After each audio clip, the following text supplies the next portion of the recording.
My name is Gary Butterfield. My name is Cole Ross. And welcome to Real Lich Hours, the Baldur's Gate 3 podcast from Duckfeed.tv, with art by Jane Dale and music by Gwen Static. Yeah. In this episode, we start Act 2 again, and we explore a different fate, a different ending for the Last Light Inn and most of its inhabitants. Yes. Just about everybody.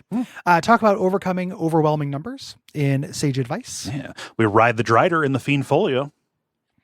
Chat a little bit about animal death in this game and up on a soapbox. Yeah. Talk about the Slayer form and the player's handbook. And finally, read one of your letters in the forum. Yeah. Yeah. Rewind.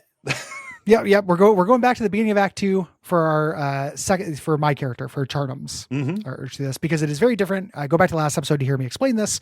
If it feels like we miss anything, we're going to get to it. Yes. It's just we're de-interpolating it in order to make it make sense. Right.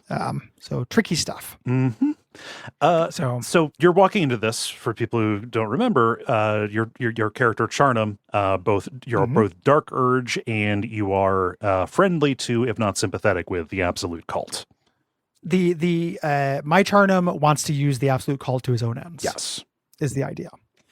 And because of this, I chose to go through Rosie Morn Pass, even though apparently that might just be normal. Every other time I'd played a character, I'd gone through the Underdark. This time, my thinking was, since the Absolutists went that way, where there was that encounter with the undead, that they Absolute Cult had summoned to protect them from the Gith as they were fleeing. I was like, why not work in their footsteps? I remembered another reason why I went this way, even after I went to the Underdark. When you get that lantern on Nir's body in the Grimforge, it's broken. I'm like, okay, well, like I guess I needed that, so there must be another way that I have to go. So I didn't go up because I thought you absolutely needed the lantern in order to survive there.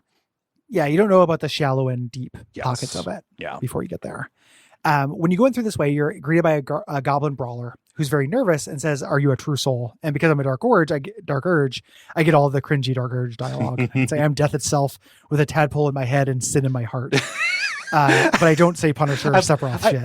I love that verse in Beck's Loser. Yeah. Tadpole in my brain. Yep. And a sin in my heart.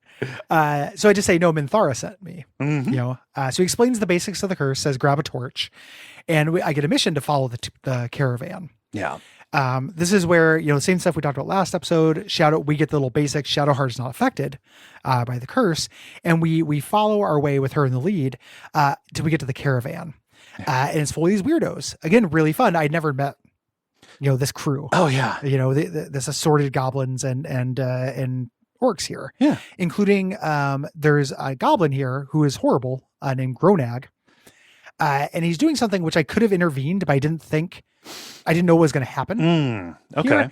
Here, he's playing fetch with his pet hyena, and he's throwing his bone into the darkness, and the hyena goes in and yelps and gets turned into an undead. And gets taken. It's really horrible sound. It is sad. I don't like this. So I can then force him to go get the bone himself, so he gets eaten, which is vaguely satisfying. Yeah. But I just felt bad for the hyena. Yeah. I managed to stop him from doing this. Like, hey, stop fucking around. And you have a little conversation. It's like, oh, you got to go talk to the big boss there. And say, hey, before I go, can you go get that bone for me? And though my good character Gorman is not using the tadpole powers because I want to see how that plays out, I break that here. I use the tadpole to dominate him to go and get it. Seems like a valid use there. Punishing animal cruelty is the one thing that good urges and dark urges should be able to agree on. Yes. Yeah. So he goes out and he gets crunched. The sound work on this is amazing. It sounds like the worst thing that could happen to a body. Yep. That's horrible. And then I set the hyena free. I say, like, hey, why are you bumming around with these knuckleheads? And he's real timid about it. He's